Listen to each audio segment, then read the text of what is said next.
Saviemaria Sikujua Ondego Chariot. I'm a captain on the 737-800. My day was a normal day. It's a routine flight. I was scheduled for it 28 days ago. I was always going to command that flight if there was a change of roster or anything. That had been my flight on the schedule. So we arrived into Mumbai with the team on the Tuesday morning, rested, and we're ready to start our day. Mine started uneventfully. Had a chat with my husband, went to the gym. That day I felt very strong, did 10 kilometers on the treadmill. And when I went to the room to have a chat with my family is when I got the news. And on the family thread, and from there, you know, it was a sad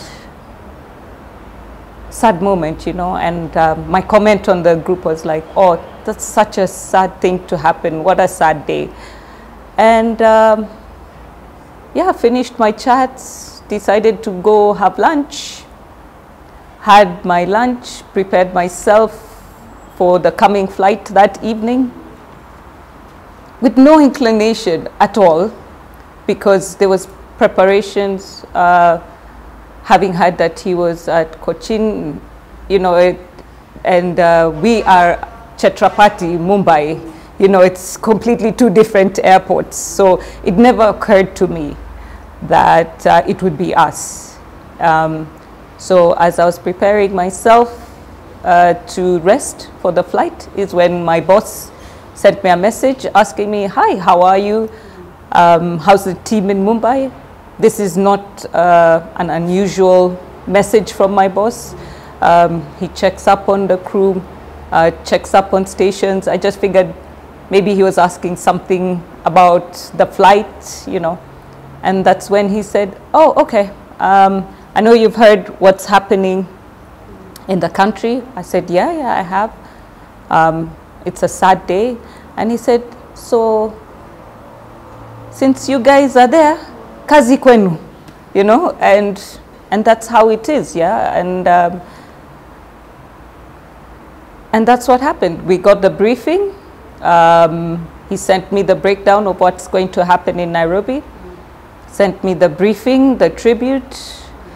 I called after finishing the chat with my boss, I called my first officer. We had a chat about it. I called my purser.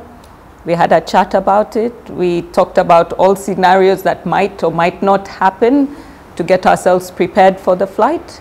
And we're like, you know, it's just like any other day. We are professionals.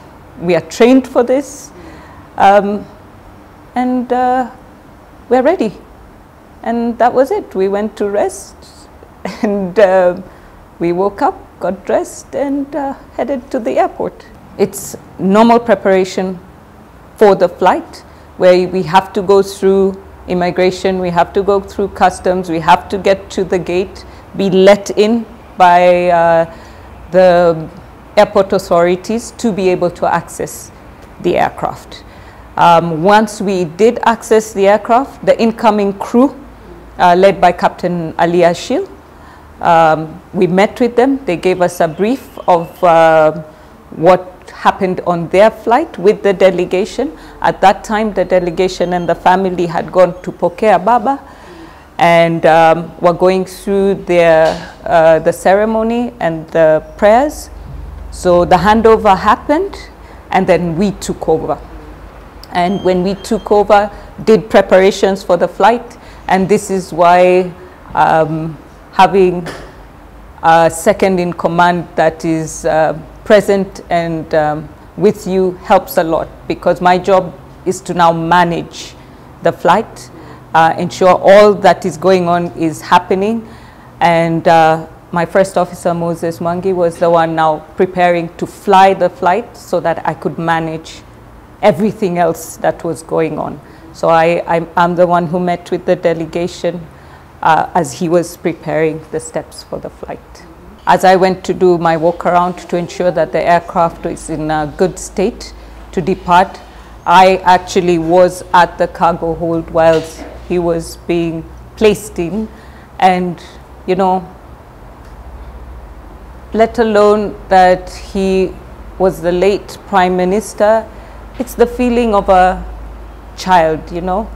I could understand Winnie's feeling that, no, I'm somebody's child, the father's gone, I'm a human being, and seeing the casket, it is that, yeah. So absolutely, it's all about humanity in terms of mtoto watu amepoteza baba, you know, it's heavy.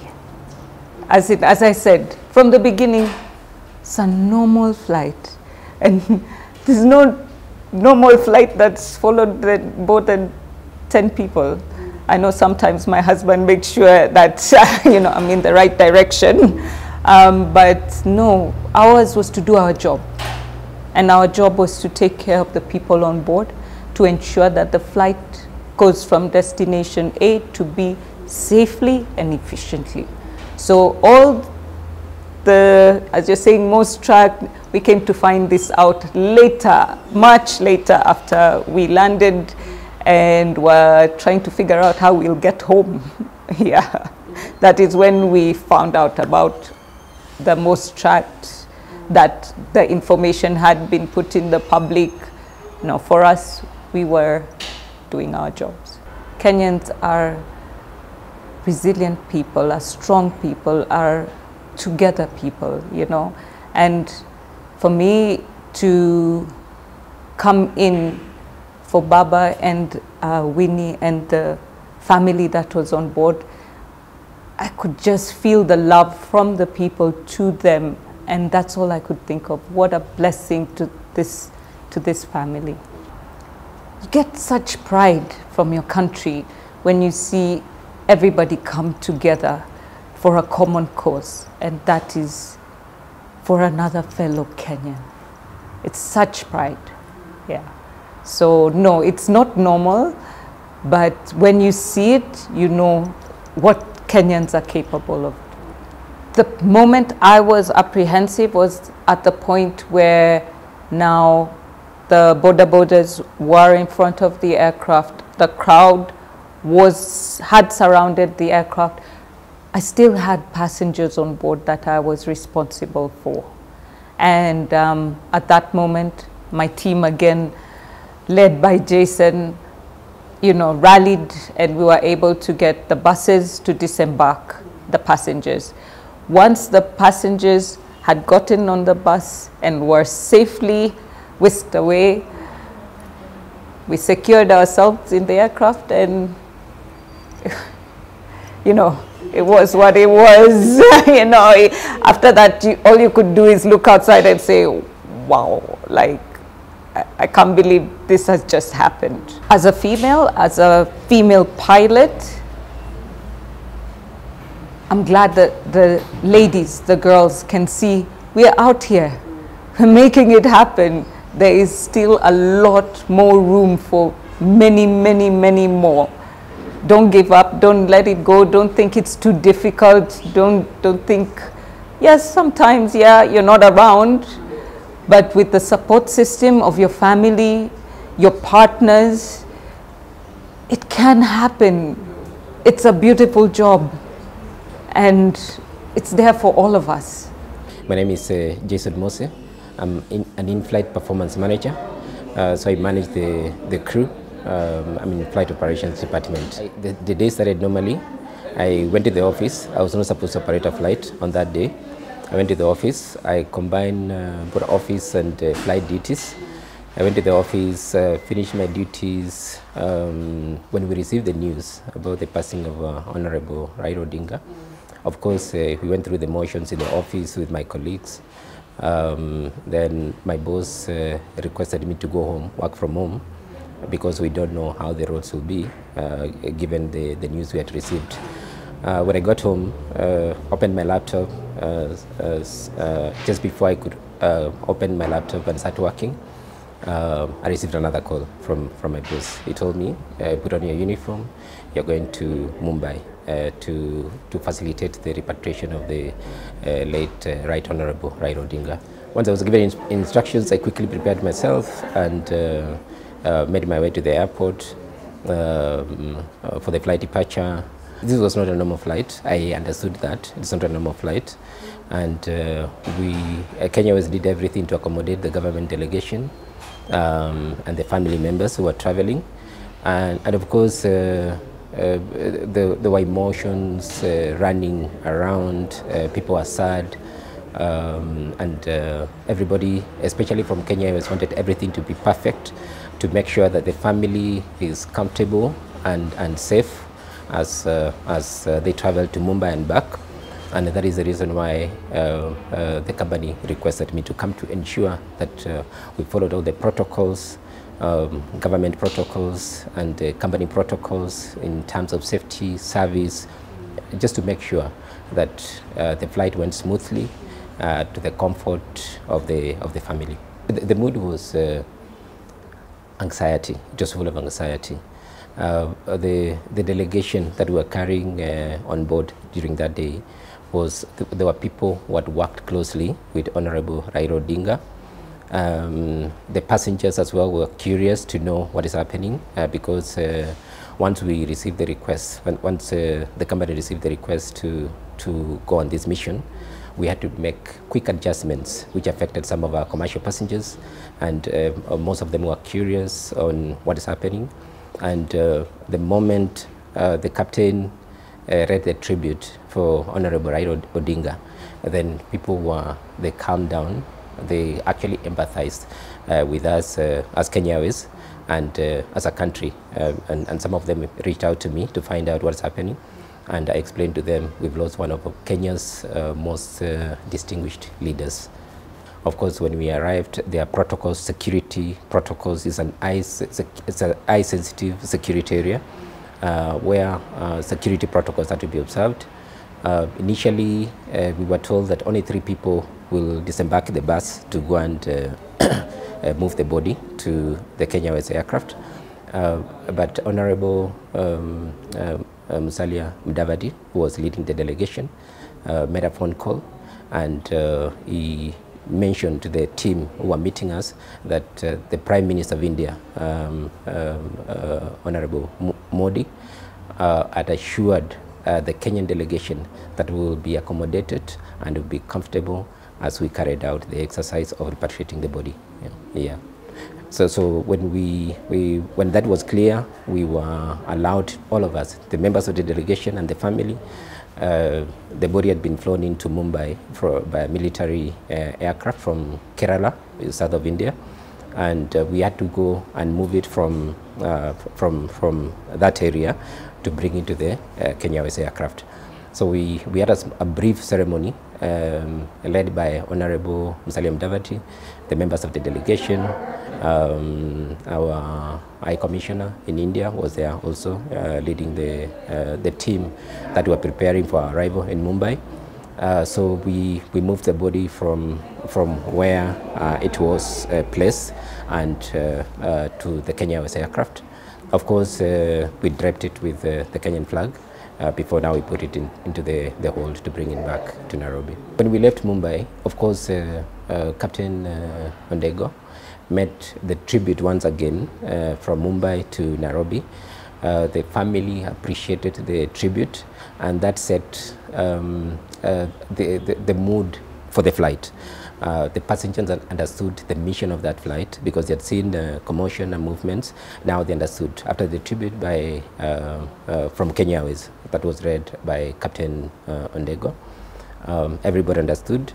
Of course, as I mentioned, emotions, people are emotional, the crew are emotional, but in our job we have to be composed to ensure the comfort of the passengers in a professional and compassionate manner in a flight like this. So when we entered the Kenyan airspace, when the call sign for the flight was changed from KQ 2003 to RAO 001, that changed everything. The family were overwhelmed. They cried tears. The members of the delegation, they cried, you know. It was such a touching moment, and thoughtfulness from Kenya Airways to name a flight after an individual. It never happens. It happens with individuals who have a history with the airline, or individuals who are VVIPs. But I'd like to say that Honorable Raila.Odinga had a history with Kenya Airways, and is one of the leaders in government who understood very early the importance of Kenya Airways to the economy of Kenya. And he advocated that despite the fact that we were not making profit, that we made a significant contribution to the economy in terms of tourism, in terms of culture, in terms of trade, movement of people from the region to Kenya, and the conferences that we have in Kenya. So he understood that having a national carrier is one of the key things to drive the economy of Kenya, and also to spearhead the sustainable development of Africa. So once that call sign was changed, there was applause in the cabin. The members of the delegation were very happy with that, with the honor that we bestowed upon Honorable Raila.Odinga. And it was from that time the journey became very, how do you call it, very emotional, if I may put it that way. It became very emotional, especially when we approached Nairobi, and we came and found there was a crowd of people waiting for us. And one of the things that really moved the family in honor of the late Honorable Raila.Odinga is a water cannon salute that that was put in place, and that is also a gesture of honor to Honorable Raila.Odinga, the person he was as a leader, and what he meant to us as Kenya Airways. Yeah, so that was an honor for his arrival in Kenya. I felt the weight I deeply felt the weight of the mission and the duty that I was supposed to, that we were bringing Honorable Raila.Odinga. It was no longer a normal flight for me. I had to lead my team with, of course, as a human being, I was overwhelmed also with emotion, but had to remain composed. To ensure that my team were also composed, that the passengers were assured of their safety and comfort, and the fact that I knew that we're not just coming home. This was not just coming home. This was a national reflection of a leader whose legacy has touched many people, and is one of our distinguished leaders in Kenya, who has also, as I mentioned earlier, supported Kenya Airways in one way or another, and we're very grateful to be honored to be able to bring him back home.